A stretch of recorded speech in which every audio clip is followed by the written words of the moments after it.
Hi everybody, I'm Skip Elsheimer. Welcome to the AV Geeks Lunchtime streaming show, where we watch old 16mm films and talk about them. I am pre-recorded because I am going to be either in Ohio or Indiana showing films, 16mm films live, either at Indiana University or Ohio University. And so, but I still want to show you films, because that's what we got. We got so many films to show you. And we're going to start off with a film that I have on the scanner, there. That I don't know what it's about, but I know the title. It's Be My Witnesses. So I kind of curated films to accompany this, not really knowing what it's about. So let's see. Enjoy.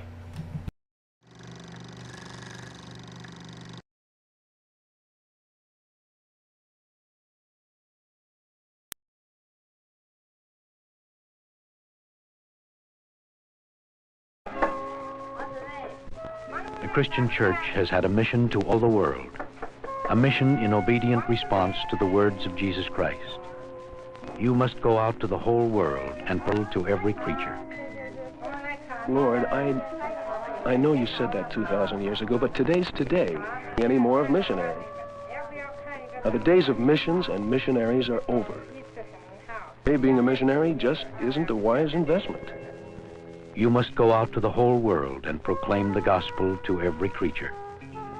But Lord, is this really my world to worry about? With all the problems we have at home, do I have to concern myself with those out there? As the Father hath sent me, even so send I you. I don't know that world, Lord. Those people are different from me. Why, I can't even speak their language. As the Father sent me, I send you. Lord, these people have their own religions. They're really satisfied as they are. There is salvation in no one else. But Lord, it's dangerous out there. There's killing and violence. Why, do you know, Lord, that there's been more missionary martyrs in this century than in any previous one? There is no greater love than this, that a man should lay down his life for his friends. But Lord, I have family responsibilities. Anyone who wants to be my follower must love me far more than he does his own father, mother, wife, children, brothers, or sisters. Yes, more than his own life. But Lord, is missions really my personal responsibility? You are to go to the whole world and proclaim the gospel to every creature. For before the end comes, the gospel must be proclaimed to all nations. Lord, can I really proclaim your gospel to the whole world? I mean, will anyone respond to what I do? You will receive power to preach with great effect about my death and resurrection, and you will be my witnesses.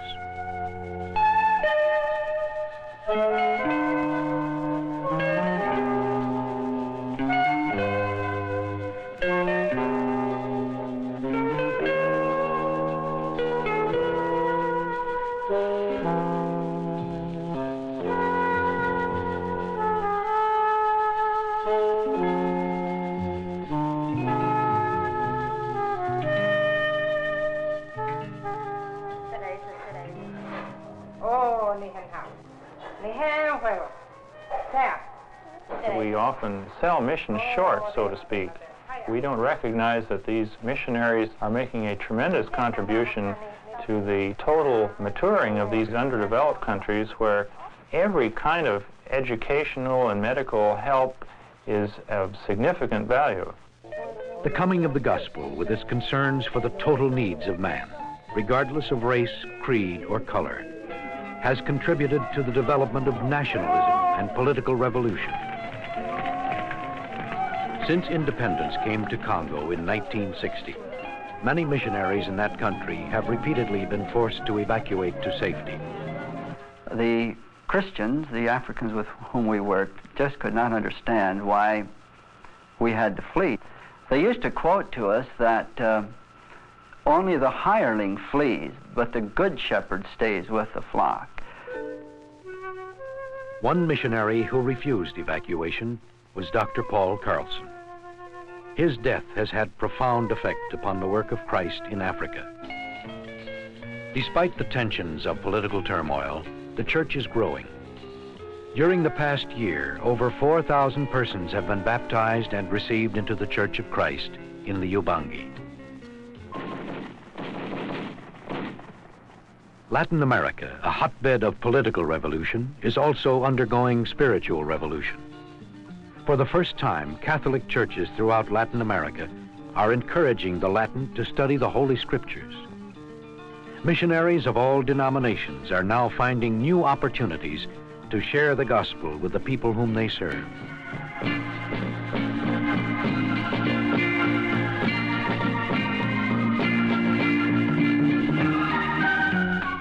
Not all of our world's revolutions are violent.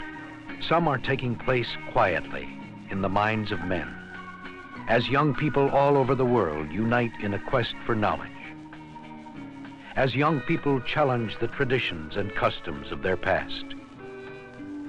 Old ways are being left behind.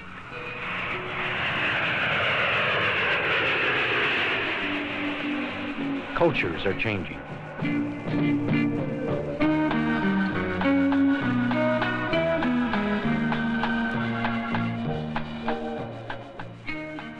Urbanization and westernization are evident throughout a world that seems to be moving rapidly towards the development of a single world culture. Most of these young people are not yet Christians, but they meet regularly in a missionary's home to discuss the scriptures and the Christian life.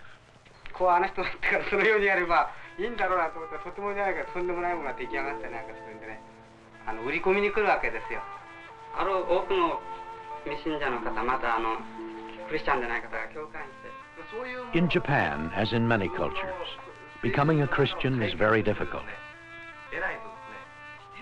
There is much to learn. There are many questions to be answered. Is Jesus Christ the only way? What will I have to give up if I become a Christian? Will accepting Jesus Christ make a difference in my life? Will Christ give my life new meaning?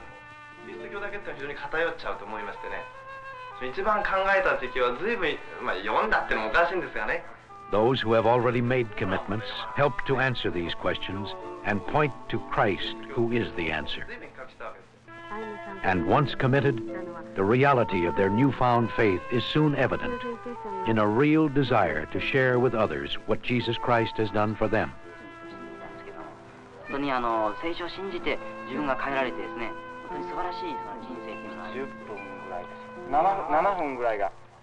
In a culture where Christianity is too often described as a Western religion, it takes real courage to be a witness. One of our great needs here in Japan is for men, qualified men, who are able to take over as pastors of our churches. We as missionaries are not able to adequately minister to the people like the Japanese themselves are. One of our big problems is simply the language. キリスト様は教会について大切なことを申されました。マタイによる福音書第16章の18節をもう一度見てください。これはキリスト様の We are able to speak to them to a certain extent, but to adequately minister to the people, we need Japanese who are able to serve as pastors of our churches. しかしこれはまたよく知られる言葉ですが、私たちが人生というものを知ったときにはすでにもう人生の過半数は過ぎてしまっているという言葉もあります。人生というものを知ったときにはすでにもう人生の過半数は過ぎてしまっている。壮年期あるいは老年期で達していると言われます。 It used to be that the mission pretty much was in charge of everything that went on in a particular mission field, and that the missionaries were responsible for pushing the work of evangelism, developing medicine and hospitals, developing schools, and so on. In most of the countries of the world now, these things are moving into the hands of the indigenous church leadership. The church in the Congo, for example, has had its own leadership really for many years, with the missionaries functioning as advisors and fraternal workers. And yet when we think of missions, so often we have only the concern of the missionary on our heart, whereas actually we should remember to pray for and be concerned with the national pastors and their church people. We'll never be able to evangelize Taiwan or any other field as foreign missionaries. The task has to be accomplished by the nationals themselves. And our heart's desire is to come to Taiwan, in our particular case, and work with these people, try by example and our own enthusiasm to inspire them to do the work. 有2个原因。第一，这2位是从美国来的，在亚洲拍电影。We must work together with them in this work. In Taiwan, there are opportunities of every kind. There are open doors on every hand. But in all of this, we must serve as partners.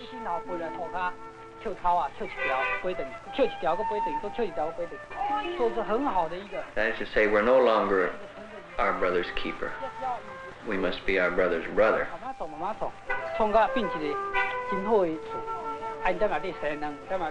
What we really need to be doing is to become servants, so that we reflect the image that Jesus Christ had of himself in the incarnation, when God in Christ became man for man's sake in order to save him.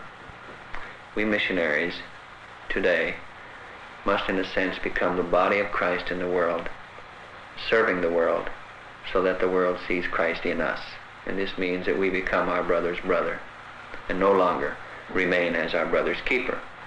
Now that in itself was perhaps a needed era in missionary history, but that era is past and a new one is on us. Perhaps we have never needed more missionaries overseas than we need today, but in different roles from those that we are familiar with from days gone by. A number of years ago, when I was growing up in Congo as a missionary child, I became aware of the need for someone to help a little bit with the equipment that we use on the mission field. The Lord was speaking to me to go back and try to make our total work a little bit more efficient by providing some maintenance service. I have 10 Congolese men that work with me to do this job of maintenance. We feel that we are a team. Missionary Aviation Fellowship serves our area with one plane. The airplane has been transforming our whole idea of planning and supply. From the maintenance standpoint, I can supply another station with my supply of parts, and this can be done just in a matter of hours. In the past, the missionaries had come over to Congo with the American gospel music. They had taken this music and taught it to the Congolese as it was translated into the various tribal languages, and then they would sit there with the American pump organ and sing the gospel songs. I ran into a very interesting contrast while I was in Kempesi. I attended a church service there, and it started off with this type of singing, the American gospel music. The Congolese would sing it, but there really wasn't any feeling there. Then one of their directors, Noah Deowaku, who had studied for a while in America, got up and said, "We're going to have something new. We're going to have a new type of music in church today." He got his choir to stand up, and they brought some of their drums and some of their pop bottles with nails and started banging these together and singing a song.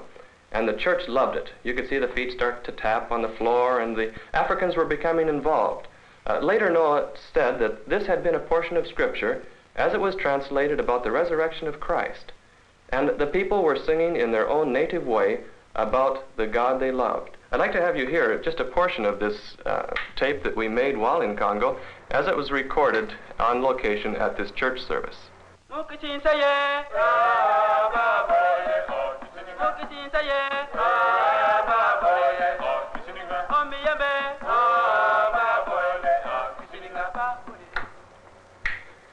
This gives you somewhat of an idea of what we are doing presently to involve the Congolese in our radio programming.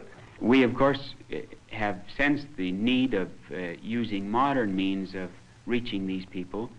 You can't always do it by the old traditional method of standing under a palm tree with a guitar and a Bible. We have to use up-to-date equipment. It's not just the excitement of being in front of a microphone. Often we think of this, but it's the excitement of new ways of doing things and of ministering to the total man, of getting to him where he lives and using imaginative ways of reaching him. We are doing some experimenting. We have sent a young lady back to Hong Kong who was born in China and raised in Hong Kong, came to this country, took some education, and we sent her back to her own people. Esther Zito is not a U.S. citizen, though she is a member of a U.S. church. She teaches some classes in Bible at schools, and out of these classes develops friendships.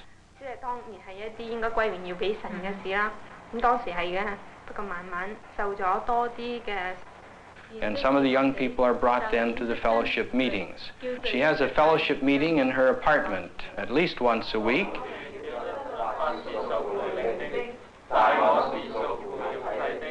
About half of them are not Christians, but they'll come just for the fellowship and just to have someone to listen to their problems or to talk to them, to be concerned about them. Many of them make decisions, and they feel that God really means something to them and touched their life, and they became very sincere Christians.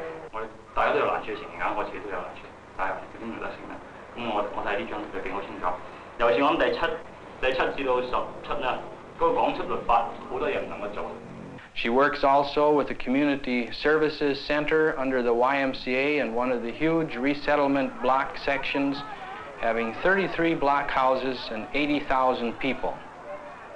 I think it's a great opportunity for me to come back to Hong Kong to serve the Lord, because the need is great, and also Hong Kong presents many opportunities. The people are living so close together, and it's very easy to present the gospel to them.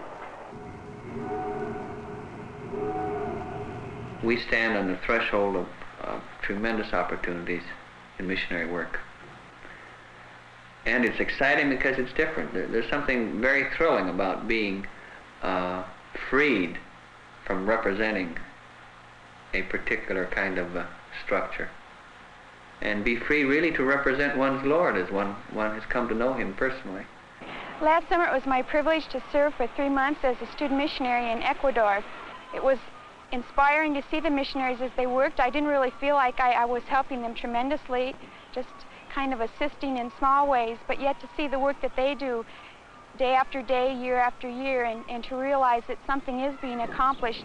In my major, which is nursing, it was interesting to see the possible aspects of a future career in a field like this and become more sensitive to the needs of the people, their physical needs, their spiritual needs, while getting to know them a little better, getting to learn to understand them. And one of the things that really was impressed on my mind this last summer was the importance of the technically trained person. In other words, a carpenter or an electrician or a pilot or whatever have you, to work with the people, to get right down next to the people and to really communicate with them. Not only did we do a material service, but also we worked with the young people. It was a real experience for me to talk with these young people and to listen to them as they told me some of their problems, as they come out with some of the things that were bothering them, and also for me to share with them some of the things that Jesus Christ had done for me. Last year changed the purpose and direction of my own life. And if possible, someday I would like to go back to the Congo and work with the young people that I grew to know so well this past year. And I pray that maybe sometime later on in the future that the Lord may guide and direct me, that I may continue to serve him in whatever capacity he has for my life. I think this last summer has really deepened me spiritually, and it has made me really think about the future and about whatever I do, to do it as Christ would have me to do it. I feel that young people at home that feel they cannot go because they're not capable of doing it, or they don't have the talents or the abilities, or they're not spiritually good enough to be missionaries. I don't think something like this needs to restrain them if they feel the Lord is calling them, because He's going to give them what they need. Even as I knew that I didn't have spiritually what it took to be a missionary, but the Lord said, I'll be with you. Lord, I can see that you're working in all the world. And I know now that this is my world. These are my brothers. The best place in all the world to be is right in the center of God's will. I can't bury my head any longer, Lord. I want to face my responsibility. I want to serve my brothers around the world. Oh, Lord, find me a place, my place. As the Father sent me, so send I you. Lord, send me. Let me serve. Show me my task. I want to be my brother's brother. I want to be your witness. The tasks, the assignments are many, but the call is always the same. Be my witnesses. And as Jesus said, be sure of this, that I am with you always, even to the end of the world.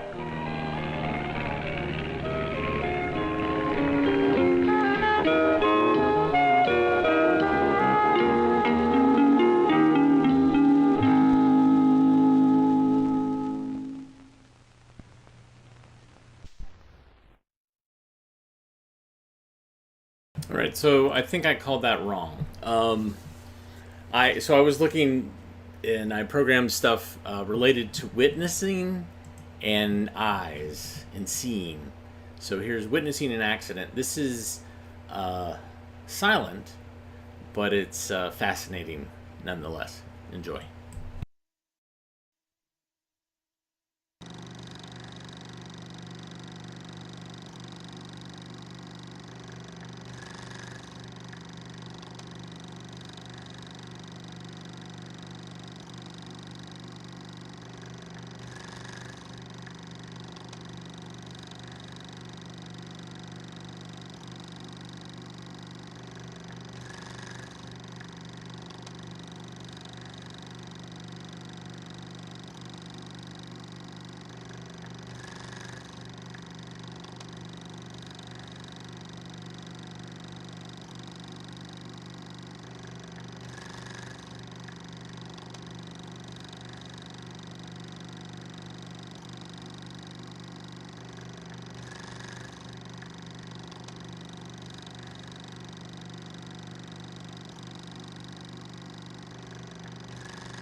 Oh my gosh, I'm sorry. That went on way too long. I got another silent film for you, and this one is also, I haven't shown this one. And what's interesting is that this is duplicated in other films that I have. I have another film that's called Living in the Reverse World, and then one called Sense Perception. And this one, I think it refers all to the same studies. So here's Upright Vision. Enjoy.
So what's interesting about that film is, and it's related to the other films that I've shown in the past, Living in a Reverse World and Sense Perception, is there's this aspect of kind of practical jokes. Is they're kind of playing it for laughs. Although I have a feeling that this was, to wear those glasses for a period of time was probably nightmarish. There was probably people who got like really bad vertigo, who like were nauseous all the time. That's my take on it. Anyways, let's see. What else I got for you? This is another jokey thing about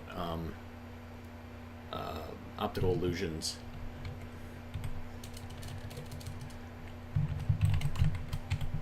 It's called The Eyes Have It. Enjoy.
From appearance alone, it is almost impossible to distinguish these man-made eyes from a real one. Yet we know they are entirely different. The eye, often compared to a camera, is much more versatile than any camera man has built. The iris, or diaphragm, controls the amount of light entering the eye. The cornea and lens bend the incoming light rays so as to focus a small inverted image on the retina. Thousands of cells in the retina send electrical impulses to the brain, and we see the image. But what does this image tell us of the real world? A horse's eye sees objects differently from the way a dog's eye does. Likewise, an owl doesn't see the world the same way as a pigeon. And as far as we are able to tell, a chameleon's world appears different from a snail's.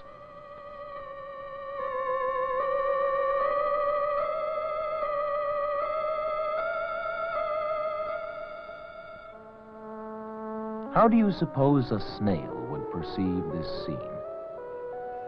The snail cannot distinguish between colors. Everything it observes has the appearance of blurred, dark spots. In contrast to the snail, insects have a highly developed vision.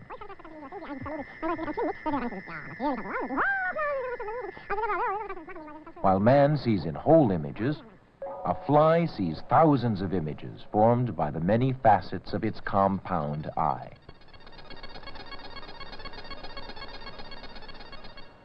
But even the highly developed human eye is not perfect. Some eyes are far-sighted or nearsighted.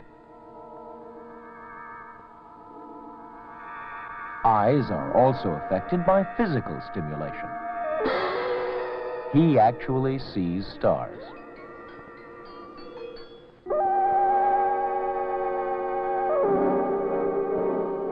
certain illnesses, as well as chemical stimulation by drugs, can also produce visions or hallucinations.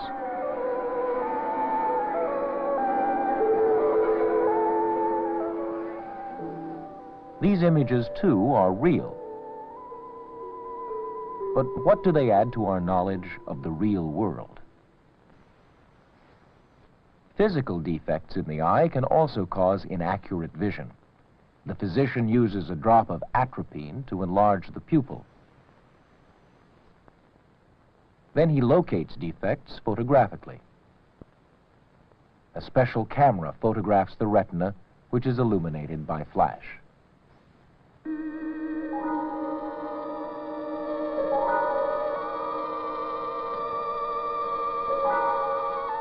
The strange and colorful interior of every eye is uniquely patterned with intertwining blood vessels and textured with sponge-like tissue. And because the eye in every living creature is different from that of every other creature, each eye registers reality differently. Whose eye, then, sees the world the way it really is?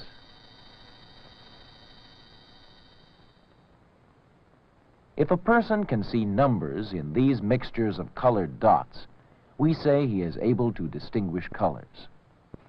Many people, however, are partially or completely colorblind. Their eyes do not respond to one or more of the primary colors.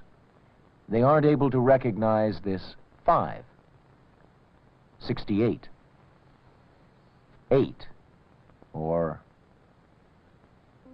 Every eye differs at least slightly in its sensitivity to color.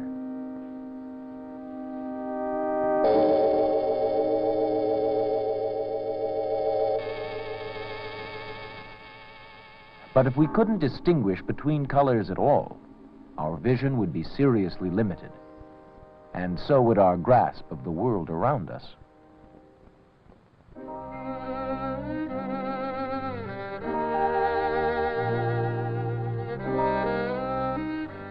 Being able to distinguish between colors is one way in which we determine the shape of an object.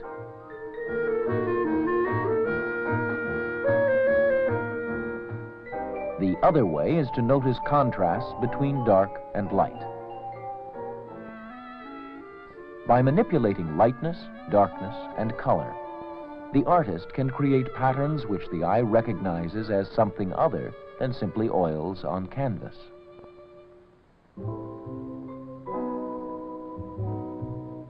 A painter uses color as a means of expressing himself.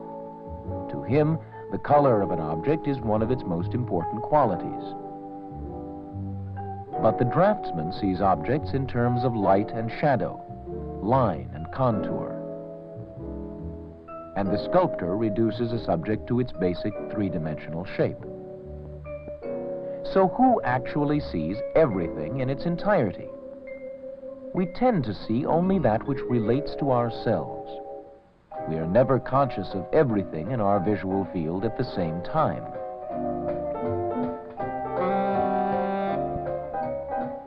A person can walk down the same street many times, and each time he'll notice something different.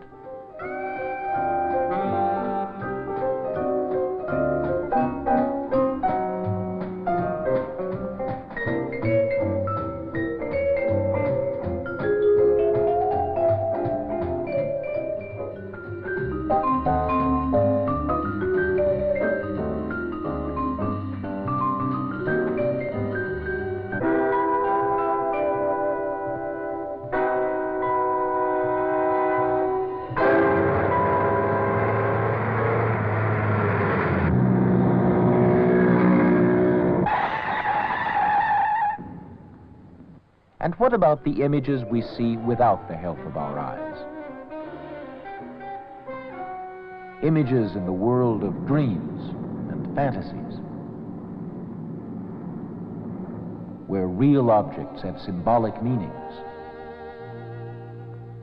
where the real and unreal exist side by side.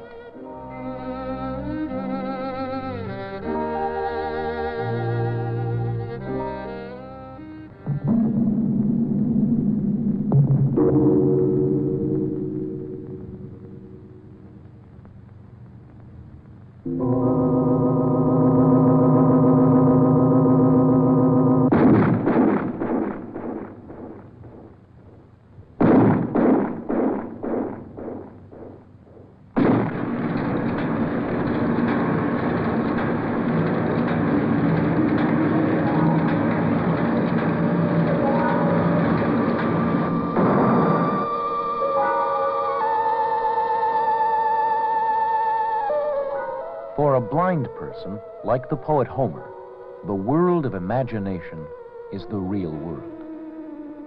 Some say that Homer's blindness gave him a special wisdom, an inner vision. But unlike Homer, most of us must rely on our eyes for a great part of our knowledge of the world around us. How we interpret what we see will help determine our conception of reality.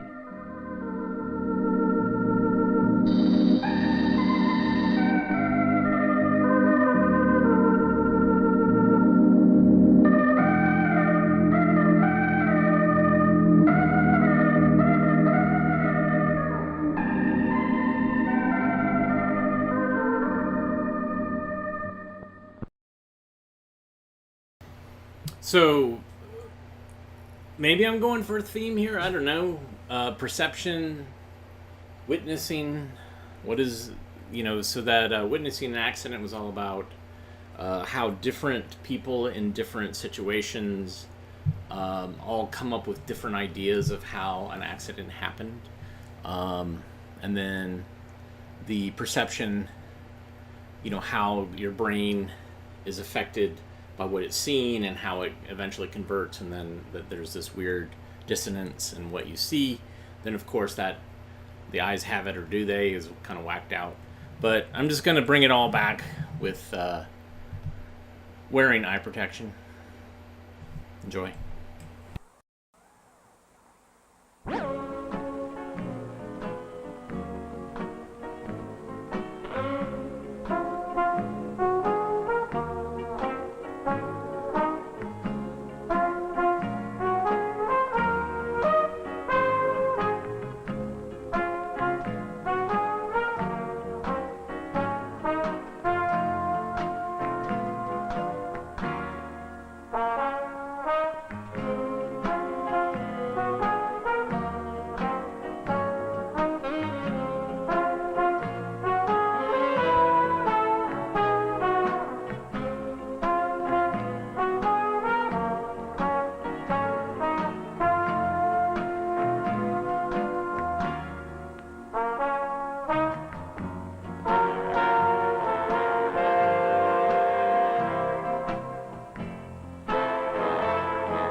right, so we went all over the place today.